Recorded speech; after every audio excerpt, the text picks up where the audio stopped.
Hello, hello, customer কেয়ারে আপনাকে স্বাগতম জানাচ্ছি। Thank you. আপনাকে আমি কিভাবে সহায়তা করতে পারি? আপনি কি আমাকে বিয়ে করতে চান? জি, আপনি ভুল নাম্বারে রিং করেছেন। না না, আমি ঠিক নাম্বারেই ফোন দিয়েছি। আমাকে বিয়ে করবেন?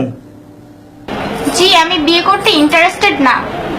লাভ ম্যারেজ করলে হানিমুন করব সুইজারল্যান্ডে, আর অ্যারেঞ্জ ম্যারেজ করলে হানিমুন করব প্যারিসে। Not interested.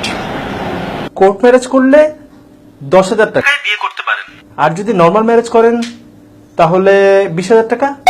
জি, আমি তো আপনাকে বিয়ে করতে ইন্টারেস্টেড না, তাহলে কেন আপনি আমাকে বারবার অফার করছেন? বিয়ে করলে প্রতি সপ্তাহে আপনাকে সিনেমা দেখাতে নিয়ে যাওয়া হবে। আপনি বুঝেন না আপনাকে আমি বিয়ে করতে ইন্টারেস্টেড না। আপনাকে সিনেমা হলে পপকর্ন খাওয়াবো। আমি তো আপনাকে বিয়ে করব না, তারপর কেন আপনি আমাকে বিরক্ত করছেন? অফারের পর অফার দিয়েই যাচ্ছেন। এখন বুঝতে পেরেছেন আপা আমাদের কষ্টটা?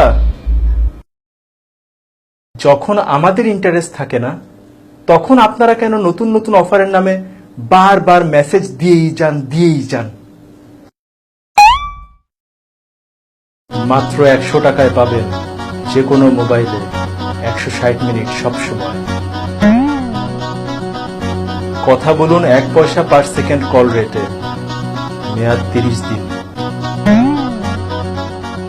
রিচার্জেই ব্যাকপ্যাক। আজকেই একবারে 500 টাকা রিচার্জ করে জিতে নিন ব্যাকপ্যাক।